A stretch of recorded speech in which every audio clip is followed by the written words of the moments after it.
This is Fundraising Fix Fridays, where we come together to talk about all things nonprofits and fundraising specifically. I'm here almost every Friday, but I'm here most Fridays from 12:30 to 1. And I have a topic prepared most days, but if you hop into the comments here on this live, let me know where you're from. If you have any questions or specific topics that you want me to cover and talk about, I am happy to do that today. Okay, today's topic is going to be about what I call hope-based giving.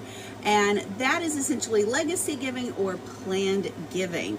And this is part of my Thrive framework, where each letter in the word Thrive stands for a type of diversification you should have in your individual giving program. So this is not grants or corporate sponsorships. This is about the kind of individual gifts that you should be pursuing in order to have a well-rounded, strong, and sustainable fundraising program.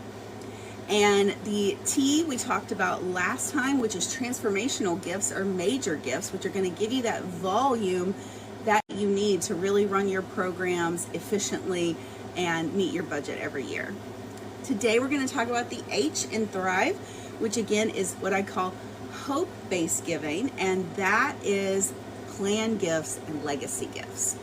Let's do a really quick refresher on the Thrive model, and then I will jump into planned gifts, and specifically how nonprofits that are not doing planned giving can begin to get involved with planned giving, even if you have a small staff. So Thrive, again, T is for transformational gifts. That's major gifts.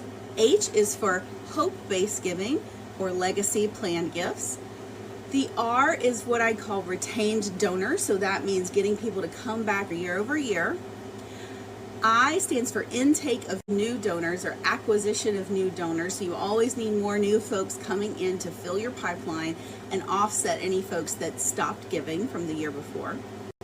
V is for vested commitments, which is my way of representing multi-year pledges. So people who say, I'm going to give you $1,000 a year for the next 5 years, or $20,000 for the next 3 years. And E is for evergreen gifts, which is my way of standing in for monthly recurring gifts, which are super important to build sustainability and stability into your fundraising program for individual donors. So today, again, is all about hope-based giving, which is my way of talking about legacy and planned gifts. And we're going to do all of this without having to mention death and without having to make your stomach drop and feel awkward. We're going to focus on ways that we can talk about planned giving that are not going to make things awkward and freak you or your donors out. So let's start with the reframe, because this is really foundational to everything. Most fundraisers hear the term planned gifts and they picture wills, attorneys, and awkward conversations in their head. Conversations about mortality and death, and oh, I don't want my donors to be thinking about that. How can I even bring this up without it getting weird? I taught a graduate class last summer with future ministers and nonprofit leaders, and when we got around to talking about planned giving, the atmosphere in the room changed so much. So this is where I started to understand that even smart people, even people who really believe in the mission, future leaders can still be really nervous about planned giving. Planned giving this is the key to not making it awkward and about death. Think about it this way. When your donor includes an organization in their will, they are making a statement about what they want to see in the future. A future that they may not even personally see, right? I think about that quote from Hamilton: a legacy is a planting a seed in a garden you never get to see. That's what planned giving is all about. That is hope in its purest form, right? So what your donor is saying when they're even talking about or considering a planned gift is, I believe this work matters enough to keep showing up even after I'm gone. And that is an incredible perspective to take on things. So your planned gift donors are the ones filled with the most hope for your mission going into the future. They really are. So That's why I call it hope-based giving in the Thrive framework. And it's not morbid. It's actually one of the most optimistic things that people can do. And it's usually people who are really invested in your mission and believe in it wholeheartedly. So step one, we're not thinking about this as a death conversation. We are thinking about this as a legacy conversation. Same donor, same gift, completely different feeling based on how we talk about it. Why should it be a priority? For a small shop with a small staff, limited time, limited resources, we're already stretched thin. Why should this shop be doing planned giving? Because I advocate that you should. I think that you should absolutely be in the game of pursuing planned gifts, or at least promoting that you take them and helping to facilitate them. Reason number one, the size of planned gifts is wild. Planned gift statistics show that planned gifts run 200 to 300 times the size of the annual gift. So because these gifts come from lifetime assets and not from the donor's income. Annual gifts usually come from income. Major gifts come from a mixture of investments and other assets and income. And planned gifts often come from lifetime assets. So a donor giving you $50 a year could potentially be able to give you a six-figure bequest. And they're sitting right now in your database, and you would never know unless you gave them a reason to tell you. They could have already filled out the paperwork with their attorney, and you might not even know. And you might get that bequest in the whole process, but you won't be able to thank that donor for that, or clarify what they want that $100,000 bequest to support. So you need to be talking about planned giving and getting people to talk to you about it, because these gifts are huge compared to the annual gifts that the same people might be giving to you right now. Reason number two is that your best prospects are already in your database. People think because planned gifts are large and complex that they only come from your major donors, that it's a tiered process, so you have annual and then you move into major and then you move into plan. Not true at all. It's much more like a Venn diagram. So you have some major donors that are also planned gift donors, and annual fund donors that are also planned gift donors, and some people that do all three. They should have that overlap. They should be making an annual gift to support operations, a major gift periodically for campaigns to push initiatives forward, and they should have a planned gift set up to sustain the organization well into the future. So these folks are not necessarily your wealthiest donors, because the strongest correlation in that Venn diagram is consistent annual support correlating with a planned gift in the future. So they're already there. Your future planned gift donors are in your database. They are your most loyal consecutive year donors or close to consecutive. They're the people that give to you every single year. And number three, the timing is right now for planned gifts, because we are in the middle of what is being named the Great Wealth Transfer. So something like 84 trillion with a T, trillion dollars is projected to move from the baby boomer generation to their heirs and to other organizations and so forth by the year 2045. We're already starting to see this snowball. We're seeing the trend where bequests are making up a bigger and bigger slice of the philanthropic pie. So if you are not out there in the next few years planting these seeds, particularly with your baby boomer donors, you are going to miss out on being on people's list for this generational trend that we are seeing. So nearly $12 trillion of that 84 trillion with a T is expected to go to charities. The wave is already building, and nonprofits who show up now with clear, simple messaging are going to be remembered when the donors sit down to do their financial planning, their estate planning, updating their wills, all of that. Reason number four, age does not predict readiness. Yes, the baby boomers are in the center of the Great Wealth Transfer, but people can update their wills at any major life transition. Getting married, having a baby, retiring, having a health scare. The median age for a first will is in the 50s and 60s, not 70s or 80s as we might think. Now, separate issue, only about 30% of Americans have a will, so that is something also that we can leverage in our messaging by using things like National Estate Planning Awareness Week, and as a service to our constituencies, inquiring about whether they have a will, because everyone should have a will. The median age for your first will, again, is in your 50s and 60s, but that doesn't mean that you wait until the donors are in their 70s to bring this up. A 35-year-old donor could include you in their first will, and they might revise it several times throughout their life, but they might not. Often, statistics show that once you're in someone's will, you tend to stay in. Donors do like the fact that wills are easy and reversible. They just go change the language if they want to switch things up. But generally speaking, they don't, because again, usually you have to talk with your attorney. So those are my reasons why you should be doing plan gifts, even if you're stretched thin and you're like trying and struggling to meet your annual fund goal. You should be doing at least a minimal amount of work towards plan gifts, because the gifts are larger, the people that are ready to make those gifts are already there in your database.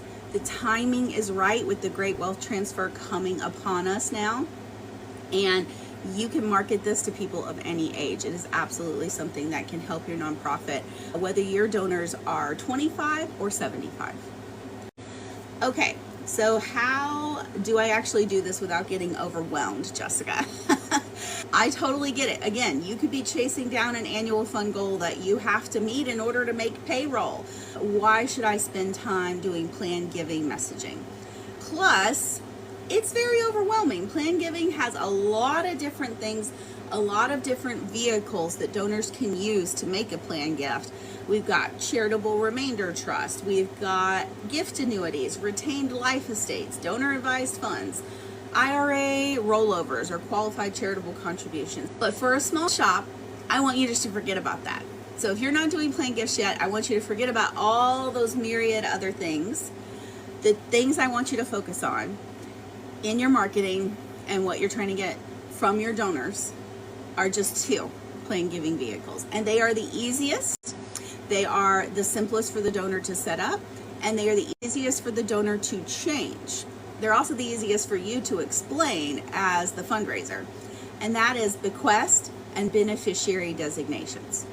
So with a bequest, they also both start with B, so that's really easy to remember. So bequest and beneficiary designations. A bequest is a gift in your donor's will. It's simple, flexible, fully revocable, meaning the donor can go change it at any time. That's actually a benefit you should tout. That's not something you should be afraid of, because again, statistics show that you're likely to stay there once you're in that will. So the donor can change their mind of it at any time, which gives them a lot of peace. And if the donor already has a will, they can add what's called a codicil, which is just another little phrase. It's like an addendum or an appendix to their main will. So they can add you into the will without adapting the entire document. They can just add a little tag on, basically like an amendment to their will. And you can easily offer sample bequest language to your donors. You can give them a PDF or a handout that they can print out and take to their lawyers. Once you have that sample bequest language, you're in the business of working on bequests and talking with your donors about how to do a bequest. Beneficiary designations are even simpler to administer. This includes, you can have a beneficiary designation, meaning where the donor names your charity, your 501c3, as the beneficiary of different accounts. This could be retirement accounts, this could be life insurance, pensions. There are a number of different things that donors could make you the beneficiary of. And normally they would just make you either the full or partial beneficiary. So they could say, I want 25% of my retirement account to go toward this particular charity. Or they could say, I want all of this life insurance policy benefit to go to this particular charity. This is just a matter of them filling out a form with the broker or holder of those accounts. They just ask for the beneficiary form, write in your nonprofit and usually your EIN number. So that's it. Two vehicles, two tools Master those two, bequest and beneficiary designations, and you can put those on a simple plan gift landing page. Include a beneficiary designation checklist with all of the different types of accounts they could make you the beneficiary of, and sample bequest language that they can download, and you are ahead of lots of different nonprofits, right? So you don't have to be a tax expert, absolutely not. It's actually way simpler than that. You just need to know that these two options are out there and explain them in plain language, just like I just did with your donors. So, okay, Jessica, what do I say? That's the next question that most people have. How do I even bring this up without mentioning death with my donor? I don't want it to be awkward. Totally understand. So I'm going to give you a few examples of how to bring up plan giving with a donor if you've never talked about it before, and they're going to be cringe-free ways. So we're not going to mention death. We're not going to do anything like that. So you could say, I know that you care really deeply about our mission. Have you ever thought about how you would like that impact to continue into the future? That opens up that conversation of what might happen beyond their lifetime. And you can start talking about it from there. Another option, we've been talking a lot about your commitment to this cause. Some donors choose to include a gift that will last well beyond their lifetime. Has that idea ever crossed your mind? Option 3, can I ask, have you ever done any estate planning? Some people like to include a charitable gift as part of that plan, and I always want to make sure that our most loyal supporters know that's an option. Number 4, you strike me as someone that thinks ahead. I wonder if you've ever explored including the causes that you care about in your long-term estate plans. You've done so much for this organization already. If you ever want to talk about ways to make your impact last, even beyond your lifetime, I'd love to be a part of that conversation. None of these mention dying. None of them push hard. They open a door and let the donor decide whether they want to walk through. Very simple there. And here's one more, which is for Reframe as well. And you can feel free to use this one in a letter, an email, or face-to-face, okay? What if your annual support could live on forever? By including us in your estate, your yearly gift could become a lasting endowment that helps the nonprofit with the same amount that you give yearly now, in perpetuity. So again, this is not a death conversation. This is an invitation to something really beautiful. And again, that hope-based giving, that the support for this mission is going to live on well beyond the donor's initial support during their lifetime. Okay. Next, I want to talk about where we can get leads from. So what's even easier than bringing up plan giving with a donor is to have the donor come to you and ask for information about plan giving. And that means that you have to be talking about plan giving and marketing plan giving in your social media, email plans, and your comms plan for fundraising. So what I want to say is that these plan gifts don't come out of thin air usually. You will get people occasionally calling in asking for details to put in their estate, but we're trying to attract them and get them into conversation with us. And this is what I found to be most effective with getting donors to talk about plan giving, is to intrigue them enough in the marketing that they come and talk to you about it. So what I want to say first is that donor story should be front and center. Donor testimonials and donor quotes about plan giving, why they wanted to leave a plan gift, why they chose these giving options. Years ago, I was interviewing legacy donors for a newsletter feature, and after a few of those issues ran, people would start emailing me, which was the point, right? That was the whole point of having a plan giving focused newsletter. And they would say, how do I make a bequest? Can you send me the sample bequest language? And this is where the conversation starts, and they want to look at their options. So peer stories of someone who did a bequest, someone who set up a beneficiary designation to fund an endowment in the future. These are the stories that your donors need to be hearing, right? Because that gets them thinking, maybe I could do that too. Let me call Jessica and ask about it, get a little more information.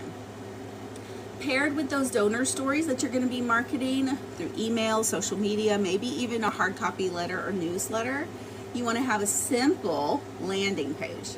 So you want to give people somewhere to go where they can download a sample bequest PDF with language they could take to their attorney and talk about. You want to have a downloadable plan gift letter of intent where they can start to document their plan gift so that you can put it in your database and track the plan gift and be able to sort of project. We think of plan gifts as windfalls, but they're not. You can predict to a certain extent when you might get those plan gifts based on how many you have in the pipeline, right? How many have been set up that you know about already. And you want to have a beneficiary designation checklist and a way to contact you. So like a simple email me form where they can reach out to the fundraiser and ask questions. Nothing fancy, really. Just here's what a bequest is, beneficiary designation, here's a couple of resources you can download, and then here's a way to contact the fundraiser. And one of my favorites is National Estate Planning Awareness Week. And one of the reasons I wanted to talk about this now is because National Estate Planning Awareness Week is usually the second or third week in October. So you've got a good amount of time to come up with the content, to put together a week's worth of content, social, email, etc., focused around plan giving. It's just a great built-in permission to talk about this every year. But you really don't have to even limit yourself to that. So what I did is I would create the content for National Estate Planning Awareness Week and highlight a particular donor. So that piece would change every year, the donor testimonial piece. And then I would just pick a random week in the spring. Usually I would do it in March, so it's something opposite on the calendar. And do it again and just call it blank organization, the name of your nonprofit, Legacy Giving Week. And just start from there. So simple. Just repeat. All of the materials are the same. You don't have to do much to refresh this data, this content and copy that you're putting out. Your goal is to intrigue people enough to go to the webpage and learn more, and then to be in conversation with you, hopefully, about the plan gift options. Another easy thing that you can do is if you have direct mail, you can insert what we call buck slips or on the back of your giving cards. If you already have a giving card in your direct mail, you can put some check boxes on the back. I used to call it the 30-second survey, and you can collect plan giving data back there. You can say, please check this off if you've already included this nonprofit in your will. Check this box if you'd like more information about how to set up a bequest. And then check this if you would like to talk more about beneficiary designations. And then you will get leads. Again, just by asking, those leads will come back in. People will fill it out. It doesn't cost you anything more because you already have that real estate on the back of your giving card. And you can find sort of hidden plan gift donors that are already there in your database just by asking on the back of the card. And then, of course, you can follow up with those donors when you get those cards back. And then now they're a prospect for a planned gift. And one of the things that you can also do is I like to use springtime and the concept of spring cleaning as my trigger to clean up your plan giving documentation. So audit your CRM, see what plan gifts you have on file, look at birthdays, see if you have collected any new birthdays in the last year. Birthdays are really important, particularly for certain kinds of plan gifts, because folks have to be of a certain age to access things like required minimum distribution on their IRA and so forth. Just basically make sure that you are on top of all of your plan giving documentation. It's not something that we tend to think about every single day, but it is really important. So setting aside a particular set of time in the spring is a good idea. So set a time to go through your plan gift documentation. So again, this is the H in our Thrive network. So Thrive each letter represents a different kind of diversification that you should have in your individual giving program. T is for transformational gifts, major gifts. The H is what we talked about today, which is getting started with legacy and plan gifts, or what I call hope-based giving. The R is retained donors, so year over year, bringing those donors back and having them make an annual gift every single year. I is for intake of new donors. You need new donors coming in every year to offset folks that don't renew. V stands for vested commitments, meaning people who have multi-year pledges. It's pretty standard in higher education, and 93% of those pledges will fulfill. It's so much easier to renew or remind your donor that they've already made a multi-year commitment and their payments due than it is to go out and collect a new $1,000 gift every single year. And the final letter in Thrive is E for evergreen gifts, or monthly recurring gift programs, because that's going to give your organization the kind of stability that you need in order to plan ahead and get ahead in your fundraising. So remember, H is for the hope-based giving. This is a legacy conversation, not a death conversation. So here's your homework. Pick your two options. I recommend bequest and beneficiary designations. And don't focus on anything else. Don't worry about trust and retained life estates. If a donor offers that, fine, you can do your research and learn about it, no problem. But in terms of what you're going to promote, you want to promote using donor stories and other kinds of ways to talk about plan gifts during things like National Estate Planning Awareness Week or creating your own Legacy Giving Week. You want to talk about those two options and really nothing else. You want to keep it simple. See if you have any donors that have made plan gifts to you already, and interview them and ask if you can use their testimonial and tell their story about what kind of plan gift they made and why they made that plan gift, because that is going to be so crucial to your marketing if you can get those donor stories. So if you could do one thing this week, find someone that's already done a planned gift for your organization and reach out and ask if you can interview them for a marketing story with their testimonial about their gift. So this is not a scary part of fundraising. I hope I have kind of demystified it a little bit here today. This might be the most transformative and hopeful part of your job. It is definitely something that you want to get out there and be in the game of planned gifts. There's so much wealth that is going to move in the next 10 to 20 years, and you need to be in the bequest of that baby boomer generation, and probably Gen X as well, as Gen X is moving into their elder years. You want to be on their list. You want to be in that will so that you and your organization can stand to benefit from the great wealth transfer. You've got to be out there doing that. So if you have more questions about how to prepare for National Estate Planning Awareness Week to make the most of that opportunity to market plan gifts, definitely you can DM me and I will make a video to respond to your question, or comment on any of my videos on Real Deal Fundraising's page, and I'll be happy to answer that. Let me know if this was helpful. Next week, we're probably going to talk about donor retention. Yeah, retention of donors would be our next letter in our Thrive model. So that is potentially what we're going to talk about. Although I may take a break for a week and we're going to talk about the social impact staff retention survey. That I have a blog post going up about that topic on next Tuesday. So be aware of that and drop by realdealfundraising.com, because we're going to talk about the fact that 70% of fundraisers are looking for a new job right now, and what that means for revenue and donor relationships and continuity in our nonprofits, and why board members who work in the corporate world might miss this trend completely, that folks are really looking, because corporate folks are not job searching at all the same rates of nonprofit folks. So that might be what we talk about next week, but then we'll get back to our Thrive model and we'll take up retention of current donors. So thanks for hanging out with me today, and as always, send me questions, DM me, or